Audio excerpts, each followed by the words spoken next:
the Rush Warrior are actually getting their Naralax in there as well, just for some extra options, I guess, is the point of that card. It is nice that it almost helps beef up a board on the turn it actually comes out from being dormant. But yeah, just interesting Rush Warrior of all things. Not something I've personally played too much of having that as an inclusion anyway, so I'm interested to see how that plays out. It's a little bit extra oomph, a little bit of something. Right. Is what it is. So I'm not opposed to it. I'm not for it either, though. So just on that good old fence. Yeah, my favorite place to be. Reasonable start for Nagon here. Has the Imprisoned Gnarg, which obviously highest card in the mulligan, highest win rate card in the mulligan. And conditioning is good in the matchup because a lot of times you just want to make as big things as early as possible. But you want to be able to do it consistently. Have a curve where each and every turn you're just playing a big thing, which can make it difficult for the Demon Hunter to know when to pull the trigger on the big Immolation Aura clear, which Fnatic does have in hand. And these are all quite easily dumpable cards on this left side to get to the skull and get the skull in outcast position. So I'd say this is quite a good hand from Fnatic. It's just going to be about planning when the Immolation Aura should come out to make sure that he's trying to play it before 6 so that he can do that skull.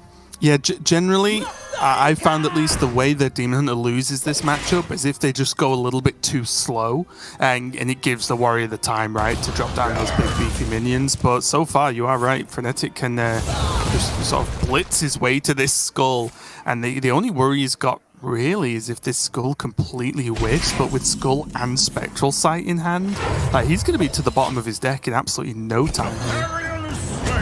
Yeah, this is going to be pretty crazy. And yeah, I mean, it's hard to even think of what we'd even consider a whiff, because picks up removal or healing, great.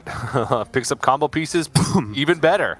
Yeah, I guess, again, the only whiff I was thinking of is actually covered by Spectral Sight, would be like 0 card draw, right? So the whole hand is just minions and combo pieces and no more card draw to just get down to those, say, bottom 10 cards or so. Like I said, Spectral Sight in hand just covers that for Fnatic anyway. Oh. Yeah, it now has the redundancy of both Talented Arcanist being in hand, so you can use that to like dump an I-Beam, he heal back up, maybe in combination with the Moarg. This is looking quite good for Fnatic. Nagan, though, is still just playing big stuff. Well, and that's scary. Yeah, not only big stuff, but actual key threats, right? The longer Runthak just sits on board, the bigger the minions in hand are getting. Playmaker can make an absurdly big board, especially with Tent Trasher as well, even though it's only got the copy only has 1 health. The attack is so high that it has to be dealt with. So Fnatic, I think, has hit the point where he has to respect this board right now, or at least respect one of the 2 minions. Yeah. Demons? But which one? Demons. Personally, things that make more things, or things that make bigger things? The age-old question. Quality over quantity. I'm going to choose both, because that's a big thing that makes more things, as it says 7-6. So I think the Playmaker at least needs to be dealt with this turn. You're paying for my I just want it all, TJ. Well, you can't have it all. Okay, well, here's some more big things coming in. Most likely Crab Rider plus Tent Trasher this turn, and biggest thing is just considering where the Runthak attack goes, I guess? Face, because you have the Crab Rider? Yeah, it seems reasonable. I was looking at whether there's a reason to try and proc and play the Stage Dive this turn, but outside of the minions he already has, I don't really know what he could draw that would actually improve it. And he can always use Stage Dive to cover his turn 7 as he moves towards Troublemaker, right? Yeah.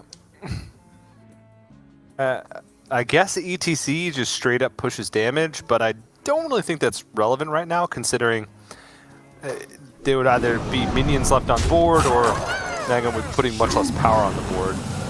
But I think it's always Crabbider plus Tintrasher. But yeah, he might just be considering like damage breakpoints and whether or not to try and keep this healthy. Purposefully keeping these minions above 6 health, I guess.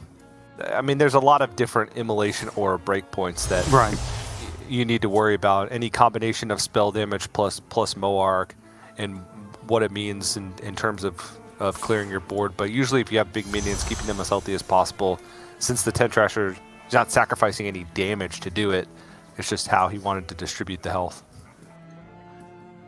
And it is pretty straightforward that Nagon's just at the point in the matchup where you are just playing the biggest minion every single turn and hoping it sticks. Because Frenetic, 27 health, feeling pretty safe. Looks like he is going to commit to clearing up this board. Gets the 8 damage, so although Nagon decided to put as much health as possible, keep as much health as possible on the board, spread across the minions, still wasn't enough, and now it's looking a little bit dicey for him. Like, one Troublemaker probably doesn't feel like it's enough. Although he did pull out a lot of resources there, right? So maybe he's feeling his confident.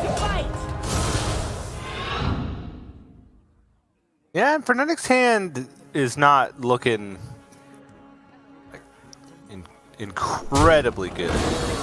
Does still have some card draw in the deck, has double jumps as well as another skull still tucked away in there.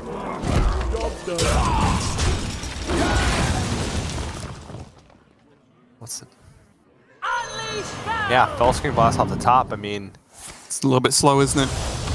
Yeah.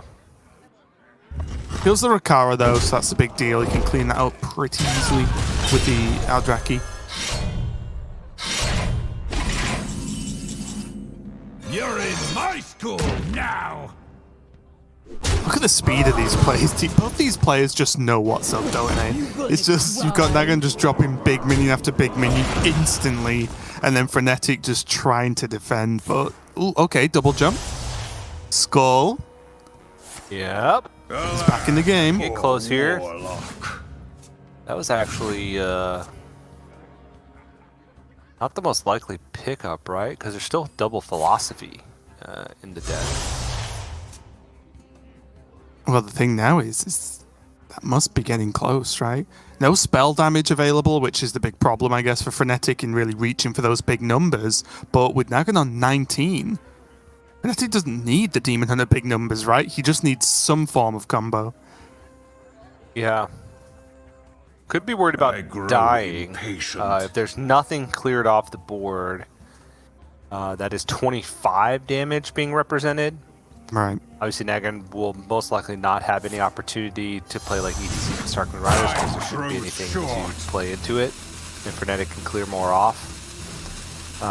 But does need to do his best to just make sure he survives one turn and then try and find some way to win. So the Il'gynoth plus the double Moarg would be 12. The attack from the weapon. Oh! That does affect the breakpoints. And, mind you, that was a buffed Moarg. So now Mutinous is even bigger. It's even bigger than it should be. That is huge. Not as huge as if it was Il'gynoth. Yeah, the game would already be over if it was Il'gynoth. Yeah. But that's spell damage, right? So with that, it should be enough. It's only has to do 18. Yeah. The Fell Screen Blast and the I-Beam and the weapon with hero power? Yeah. Easy. Not even needs the I-Beam because the Eldraki Warblade swing will just do it by itself. Kind of crazy. That was that a 1 and 3 to hit the Il'gynoth? Yep. And then I think that was the only out for Frenetic there to actually find lethal. These are matches that have already happened in the round, so we don't have access to our deck tracker. Got to use the good old think tank up here. Yeah, it's a little bit difficult. It's weird, right? I think the amount of Demon Hunter we've cast, we're so used to looking at the big burst numbers, right? Like, okay, it's 3 Moargs plus this, plus that, plus spell damage. Okay, you can do 1 million. But when you are on like 16, the combo is pretty easy to do, as we can see. And it was looking a little bit dicey for Frenetic. If he hadn't got exactly double jump or the skull straight off the top, he would have been in trouble, right? He didn't really have anything left in hand around now. But he did get that double jump into Skull to just get that card draw going. Yep. That's what OTK Demon Hunter does best. Just snags a victory with the jaws of defeat. And the chip damage really mattered. Well, it didn't matter that much because the I-Beam in that situation still would have dealt another 8. So it's not like Frenetic was even hurting for damage in that case. So ended up being a pretty close game, but when you look at that opening and Frenetic being able to draw pretty much his entire deck, there was only 3 cards left. If you hadn't killed him by that point, unless you force them to use all of their combo pieces, you're probably not winning. And Frenetic now, only deck left remaining is the Miracle Rogue, and it is as standard as it gets, Raven. It is, and I think this has been the case for quite a long time now, right? Probably halfway through the last GM season, we really saw like this list with the Neophytes take over. And I can't really argue with it either. I guess those and the Vanessa Van Cleef were the last additions. And it just gets the job done. I know there are a few players that have just experimented here and there with a few different changes. Nagan being one of them on his rogue. He's running 1 Ticketmaster, 1 Foxy Fraud, and 1 Penflinger in his version of Miracle. So there is still players just messing around a little bit. But overall, if you want to just play a good Miracle Rogue list, that's the one to play that you just saw Frenetics there, because it is just pretty much the 2 of all the good cards, keeping it simple. Death. And they're all good, and they're made better by some Octobot. But this is a very difficult matchup. The Rush Warrior versus Miracle Rogue. I mean, we've seen it a handful of times already today on broadcast, and it seems like the Rush Warriors come out on top just about every time. You just have a lot of flexibility with your game plan, depending on how your draw is early. Biggest thing is that you take control of the board at some point in the mid game, which is usually relatively easy to do because you're kind of just brute forcing the rogue. They try and build up this board full of small stuff and draw resources. You're just like, okay, big thing, rush into your guy, big thing, rush into your guy. Right.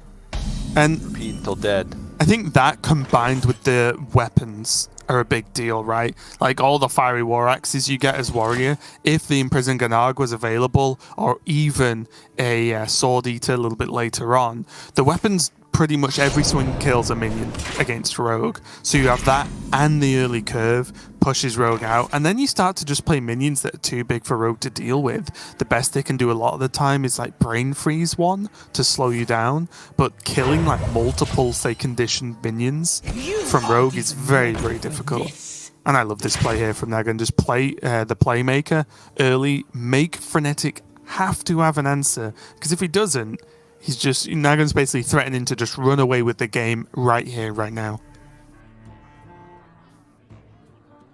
Yeah, it's surprising. It would have to be like a wicked stab and a dagger hit to kill this, or combo piece plus brain freeze, right, which is actually a little bit more difficult. Hoping to hit brain freeze off this, but we'll have to settle for Wand Thief. And now, Rakara in hand, we could start to see a little bit of a snowball.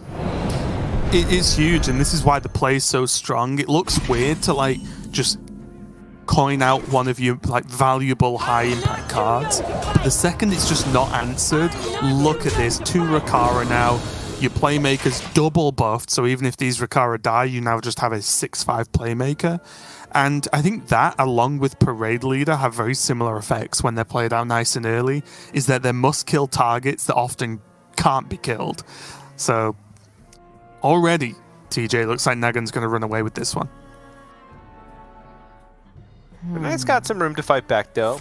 Well, going to go with Secret Passage. This could hit, looking for like Brain Freeze. It seems like Brain Freeze is just always the card. This, however, is not what he's looking for. At least find Swindle, but Secret Passage is the spell picked up, and Yeah, that's at least one Rakara sticking. Do you think that was a strange choice to even, well, one, go for Secret Passage, and two, then go for Swindle instead of just playable minions that I think he had access to beforehand? Because that was like a value turn for Frenetic, but can he afford to have value turns when he's getting slapped in the face by these minions? It's tough to say, right? Because in a way, if you're not killing off the Rakara, the second Rakara that is, you don't really want more minions for your opponent to trade into with rushers. So I think sometimes that can be a little bit of a downside. But honestly, it's a downside either way, because with the Rakara sticking, that just means that this playmaker and the Rakara itself is going to continue to get bigger. And this is a little bit later than we usually see Rush Warrior take over this matchup. A lot of times the Rogue at least gets some stuff on the board early, and then they get out-muscled. Yeah. This was just Nagon, a turn 3 playmaker that just didn't get answered, and that was it. That's all it took. Turn 2 playmaker, right? He coined it. Oh, yeah, he coined it, yeah. And that's why I really like the play. One, he had a second one in hand anyway, and it was just the payoff is so much more than the downside of it being cleared, right? If it's cleared, your opponent spent a turn clearing it. If it's not cleared, things like this can happen. Yep.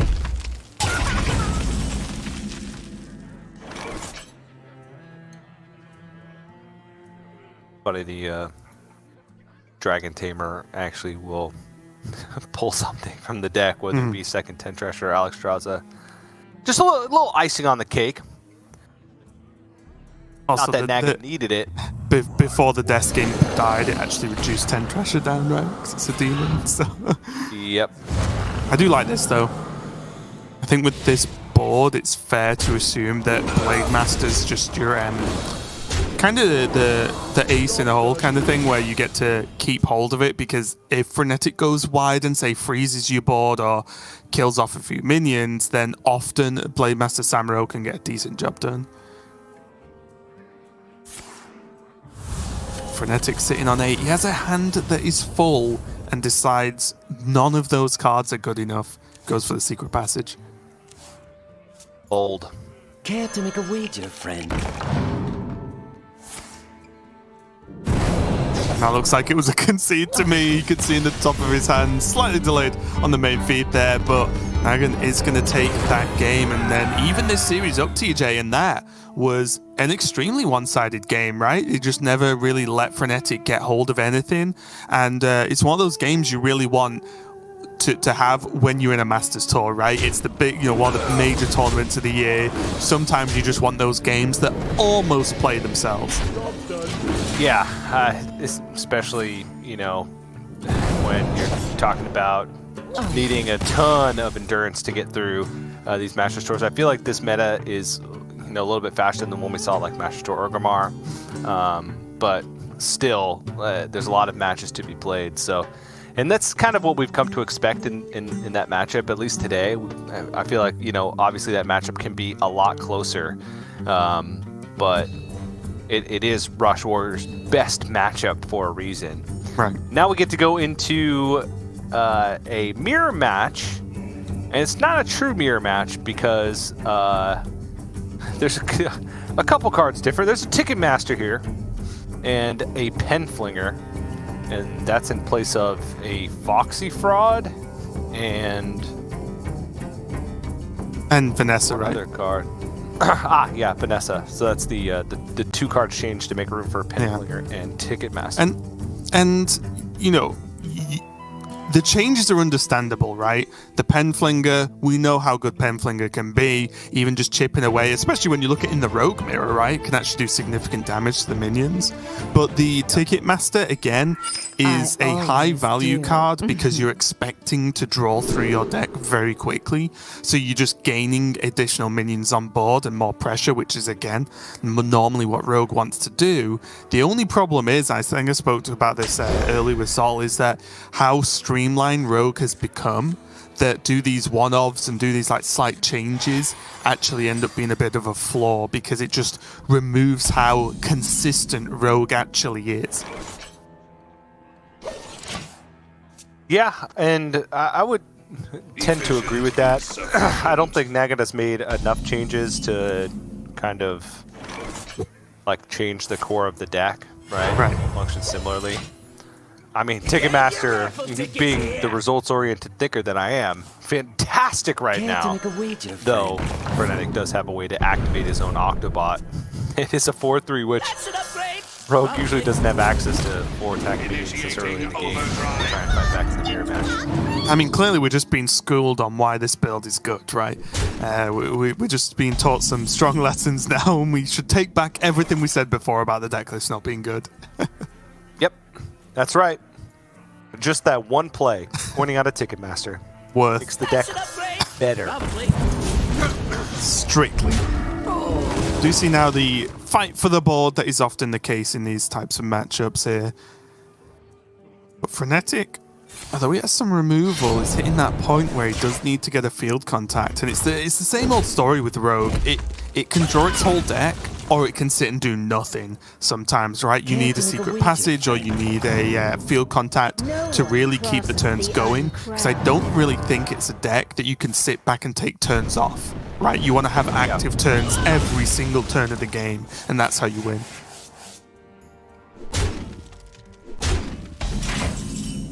Yeah, this matchup tends to become a lot about the swing turns. And the swing turns, the thing that's most important when you're talking about swing turns is resources. And at this point in the game, Frenetic, while he does have a lead on the board, his hand is pretty mediocre. Obviously, with the board and Shadow Step in hand, field contact becomes quite good, but hasn't been able to pick that up yet. But that's one of Rogue's strength, is finding resources where resources just currently don't exist. You have field context to be able to do that. You have secret passage to be able to do that. A lot of ways to be able to make these kind of situations. Okay, well, yeah, Go for a 1? I like going for 1. No. I went for 5. 5. Huh. I'm wondering whether His hand, right? He's got nothing in his hand. Needs a little bit more power. well, I was wondering whether he went for a 1, had a look at what was offered, and then you could just Shadow Step Kazakus. I thought was something that could be considered. True, yeah. Because buffing up that type of board would have been pretty strong. Yeah. And then you just get the reroll next turn anyway to go again. Yeah.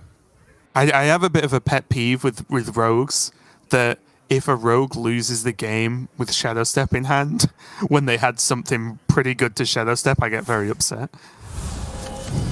I am more of the person to take the opportunity while it's there, as opposed to go, oh, maybe the Shadow Step could do more later. It's like, it could just get you another Kazakus and Golem now. But Raven, it could do way more later. What if there's not a later, TJ? How about that? True. I think for Frenetic, there is a later. But we'll see how impactful this Greater Golem ends up being.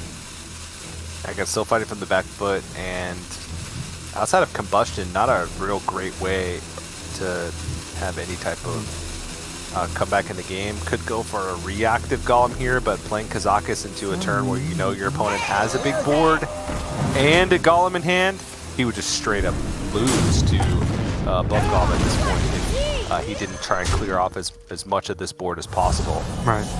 Doesn't get the attack off on the Foxy Fraud. Ouch. Yeah, that's an ouchies. And that's a big Golem. Oh yeah. Yeah, just the, I think, universally agreed upon standard good Golem, right? 2 5/5s, Divine Shield, great. Yeah, unless there's lethal on board, Sure. it's good in pretty much any, or it's good enough in pretty much every scenario. And now Nagan has pretty much nothing. This is not looking good. It's also not horrible, right? He can clear up the majority of this board, or at least freeze the rest out. Got a 10 flinger and a dream. Sometimes, TJ, that's all you need. Yeah. honestly, at this point, like he's got to hold on to something in case of field contact. I guess Foxy Fraud is going to be that holding on to something there. That's the something.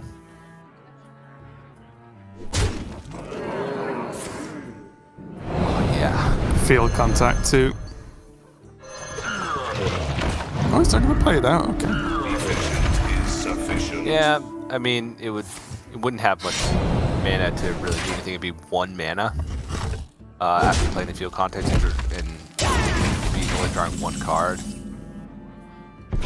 Oh, Wait, take it. the tech's coming in. All right, that's Wait, Ticket got me a little excited. a little too excited.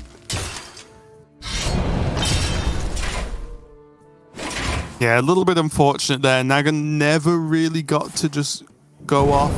You can see that the Wicked Stab's going to finish this. And honestly, just getting that Kazakus into a very, very strong golem really did just cement the rest of the game there for Fnatic, because both players, I guess outside of exactly that last turn for Fnatic, both players played the majority of that game with not really a lot of stuff, right? It was just neither player got super far ahead, but the 2/5/5 Divine Shields, very difficult to handle if you can deal with them instantly, right? Like they get good trades, they start pushing damage, and it all starts to snowball from there.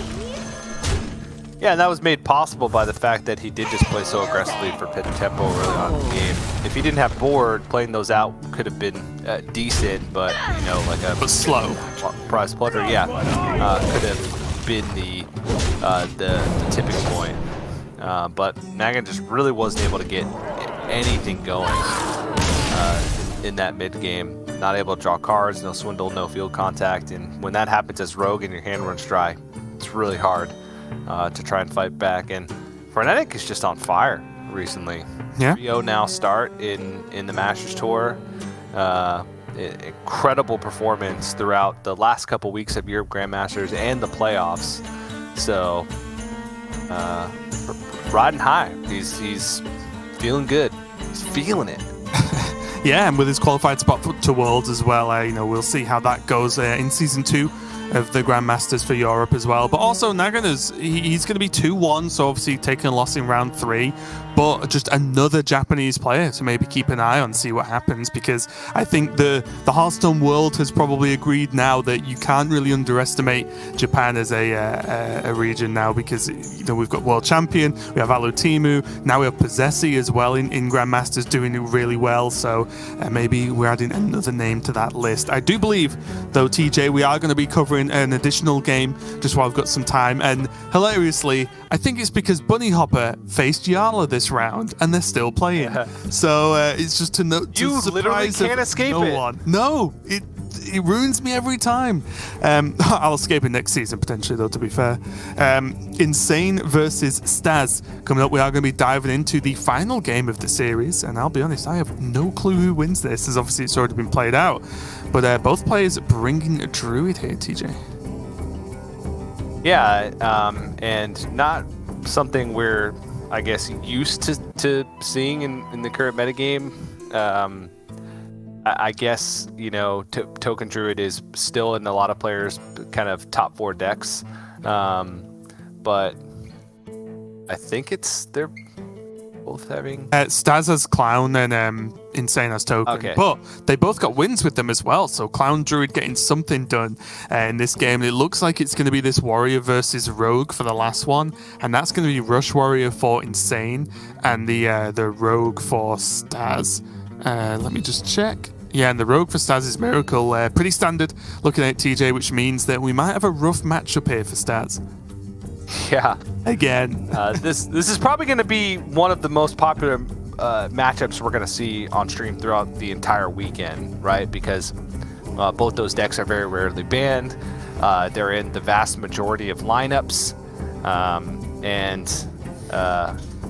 I'm waiting for some player to just find the secret to unlock Rogue's potential in this matchup against Rush Warrior. But honestly, the matchup's been around for months now.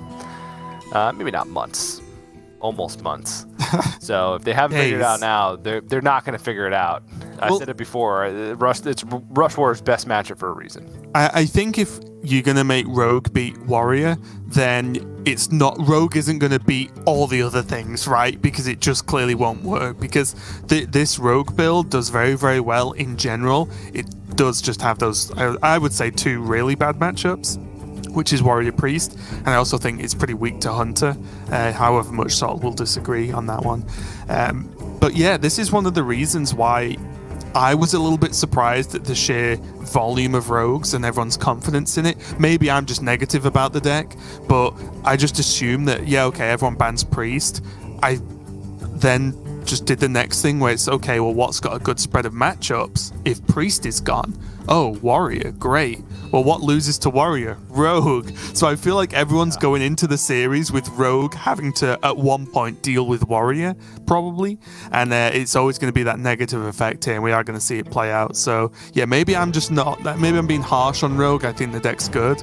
But I just think with the assumption that Priest is going to be mass banned, it just leads to Warrior dominating it. Yep. There's got to be some like next level strategy where you just don't bring Rogue. But its matchup spread is just too good. It's just like slightly favored to beat everything except for Rush Warrior. Yeah, I mean, you probably just take that point where you go in and just hope you dodge that matchup, right? You just hope you just cue anything else into the Warrior at one point and just and hope to just avoid it as much as possible in the tournament. But let's dive in now. We are in that last game. Both players 2-0. What do you make of these opening hands, TJ? Not the best opening hands for both players, but like decent. Staz is missing an Octobot, but does have Kazakus. That could be pretty good. And Insane is missing the Imprisoned Gnarg, or just like a more powerful proactive play on 2, like Parade Leader, or even Conditioning in some cases. But does have like Blade Master Samuro, which can be a good way to go for that swing turn that's so important when you're fighting against Rogue in that mid game. No way to buff it currently, either Parade Leader or Conditioning, but has plenty of time to find it and still has a decent curve. This would be a good game to see if the Nerlex is worthwhile, I guess. Yeah. I can imagine it will come down on 3 unless Insane feels like Playmaker or 10 Treasure proactively can come down, but if that's the case, then when are you ever going to play Nerlex? Yeah, I actually don't mind it on 3 here. I think that it gets a little bit extra edge as well, just the way the hand's shaped up and the matchup it's in, because Nightmare is also effectively an AoE, right? Because he has the Blade Master in hand. So not only is Ysera Awaken's going to be good to just wipe the board, so is Nightmare, if he so chooses. So there's benefits there. The minions are fine to pad out the hand for Warrior, especially if they get Run Thack or Conditioning. So I can completely see the reasons why the card's in the deck. I just personally haven't put tons of time into testing it myself. In my folly, Yeah, I have sown chaos. there it is. Emerald Drake on curve would be good. But there you start Awakens, like you mentioned, will be good for clearing up pretty much any board. Yeah, I think especially with... Golems. I was going to say, with Insane about to see Staz is dropping Kazakas, probably feels pretty nice about having just a deal 5 AoE. Even if they're the Divine Shields, he has the car on board, right? So he has ways to proc Divine Shields. Even if it's not all in the same turn, he can set it up. Although with the coin, you would be able to play double bumper cars and then, or double 1/1s. And then Ysera Awakens if you want to. Yeah. Not gonna have to worry about it though, because the Greater Golem not offered. Summon a copy, steal 3 damage, freeze, and +2/+2 on minions. Not sure which one he ended up taking. Probably the deal 3. I don't think his hand really screams you need to buff, and just the way his hand is, he probably would want to find an excuse to play Greater Golem next turn anyway, and then roll that into probably a field contact turn, depending on what he picks up off the top. This is a little bit of an awkward turn for Insane, though. Has Playmaker, Parade Leader, and the Dark Moon Riders. Really, the only like reasonable proactive play that Insane could make right now would be Tent Trasher, the Coin Tent Trasher.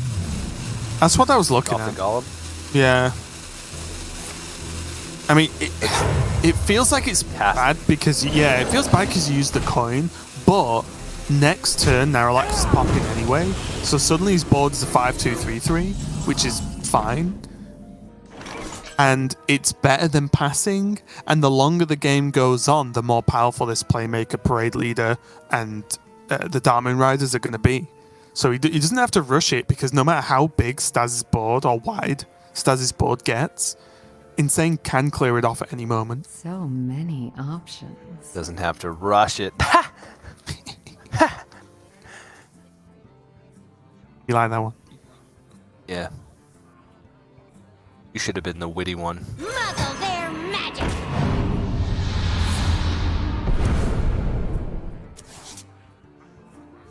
Okay. Oh. All right. Octobot and has Penflinger to be able to activate it. So some potential for Staz to have some big turns. But Problem becomes is Rogue like they have these setup turns and then they like go wide and draw a bunch of cards. Warrior also has these setup turns, but their setup turns involve just making all of these massive rush minions in their hand huge, and it just doesn't line up well with a Rogue. You have to have some semblance of control over the game, then do your pop-off turn, and then have follow-up beyond that. I'm also very curious what this Golem is. Divine Shield plus... It's got to be deal damage, right? I think so. The problem is there, though, the conditioning that turn for Insane has put him so far ahead now. I mean, look at that. He just played a 2 mana 5/7?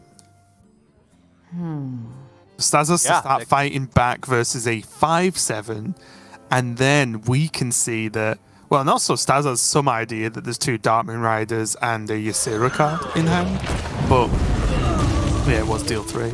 But I mean, look at this. Like, this is just Staz defending, and that was the weak turn where Insane paid 3 mana for conditioning, right? Yeah. Oh. And that's the Warrior's dream. All right, I played conditioning, and that was essentially my entire turn because I played a generated buffed card alongside it. And then the turn passes back to me, and what? You have literally nothing on the board? Cool. And also with the conditioning played, it's like, okay, play it again and deal 3 to my minions. Fine. My minions are big enough.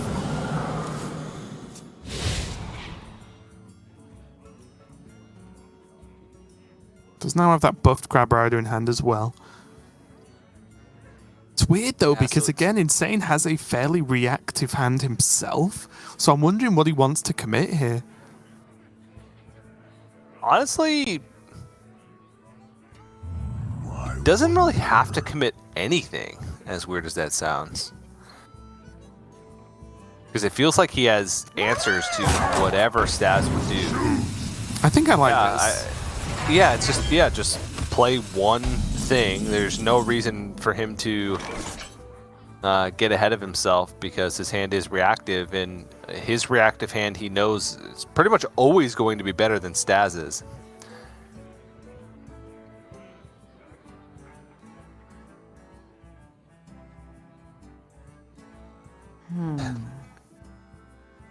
I don't even know what he's supposed to do here. Octobot seems pretty good. There's Wicked Stabs. There's Alexstrasza, though winning via Burst Plan is not a super appealing option. Field Contact is a big one. Reducing that opens up some more options for Staz to kind of get deeper in the deck. Yeah, it's so tricky, isn't it? Because he knows the Darkmoon Riders are in hand. Obviously, we can see Samuro, we can see Ysera Awakens. It's like, even if he popped off with like double Jandis or something in the next turn or so, it just wouldn't matter. He's going to commit a Wicked Stab as well.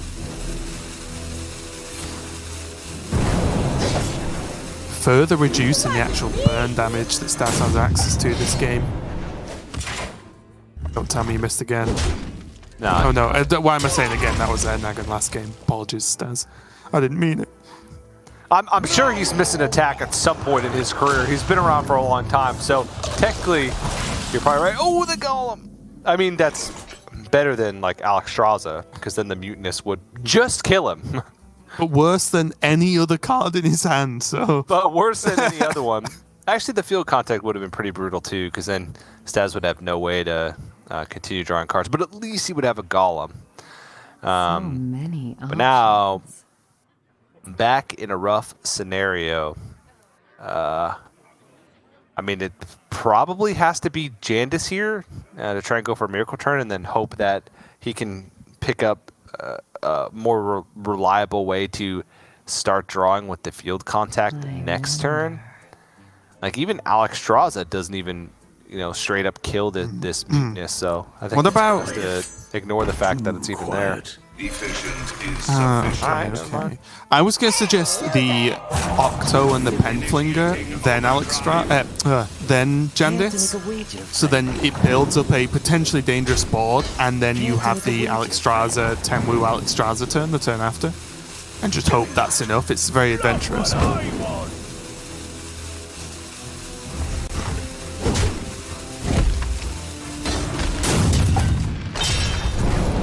not sure what I think about these Wicked Stabs going face for 4. Yeah, it's just to get the Penflinger back in hand, but Stas doesn't even have any spells to use this Penflinger for anything. Right. And I feel like that extra 2 damage, like Stas pretty much has to be all in on some type of burn plan here. And he has a good setup, right? He has a 7-mana Alex and a 0-mana Tenwu. I think saving that Wicked Stab was worth something there. Yeah. Well, Insane does have a pretty easy way to clear this off.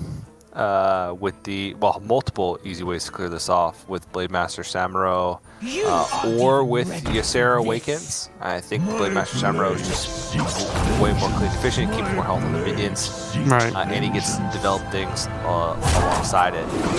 So, yeah, simple upside. This Mutinous has 6 health, not 1, and now so seems worth to me.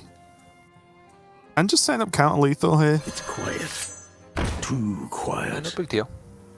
Yes, it's okay, I guess. Some brain freeze action here. Muzzle their magic. But fine, I'll settle for a Colt Neophyte.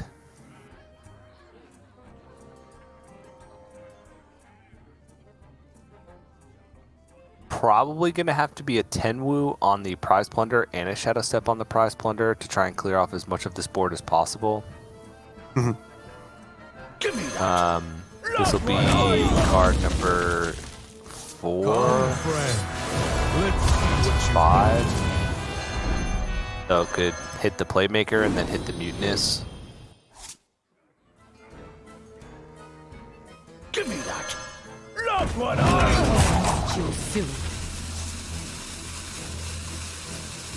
And then Brain Freeze something. Yeah, surprisingly, this isn't quite dead yet. Huh. Don't worry, he's getting there. He's getting close, but all I mean is, I thought he was very dead this turn, and somehow, as Rogue often does, right? Yeah, he's dug himself out of the at least initial destruction. Yeah. So this is probably Ysera Awakens, push 3, and then develop, most likely Tent Trasher. If any minion sticks and can hit next turn, it would be lethal with Alexstrasza. Trying to think if there's anything better. Troublemaker doesn't work out particularly well. Parade Leader, Dark Rider, bumper cars would need too many resources, and you wouldn't really be pushing any damage. I guess just going wide on the board is more important than trying to get a 10 Trasher down, because the 10 Trasher, or that could be stopped by another Brain Freeze. Having more targets on board makes it harder for Rogue to try and remove everything. And that's the thing, right? Like, Staz had a great turn last turn, defended against something that looked like it wasn't possible, but now, can he really do it again? Can Rogue do it again? Is there any cards left in his deck to do so? Not really, so Staz is going to be all in on this Jandis, pulling out... I don't even know what, TJ. Yeah, I don't know. Somehow he has 2 cards left in his deck. I don't even know where all of his cards went. He had a big turn last turn, to be fair, with that field contact on board, right? Yep. Double secret passage. Dump some cards. Evocation, trying to find Flurry.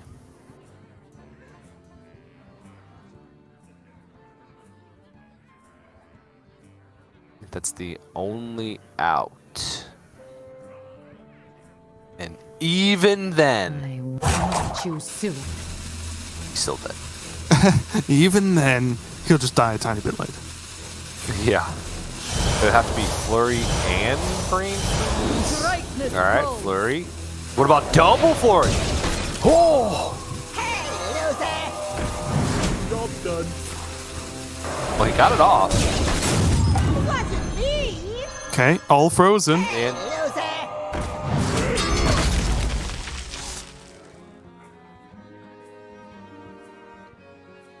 okay. So both Wicked Stabs are gone, Tenwu's gone, and I believe both Shadow Steps were used. One on a Golem and one on the Prize Plunder, so I don't think Insane really has to worry about dying from any I think Staz only has minions, right? Because Allura didn't go off. Oh yeah, that's right, with the spell. Yeah. You're absolutely right. Insane going for the trade here. I'm a little bit surprised. I even was just looking at just Troublemaker pass that turn there for Insane, but wants to at least take something off board, guaranteed. Obviously not guaranteed with the Troublemaker. Gets Rakara for his efforts. I mean, this sequence. Play the 10 Trasher, then you stage dive. So Yeah. It missing a health and an attack on the 10 Trasher. Could be a game-losing mistake here from Insane. Imagine. If only he had one more health on that 10 Trasher, would have changed everything. Yep. I don't know about you, TJ, but I don't see it. All right, wait, hold on a second. Let's count this damage. There's 4 on board. 1 with the dagger, 5 plus 8. It's 13. Ah, it's so close. It's a little bit short, isn't it? It's a little bit short of lethal. Oh, if only. Staz probably quickly just checking what the last card Insane played was, since he does have Vanessa. Yep, it's Rakara. I mean, Staz is really holding out hope that Insane's hand is just dead.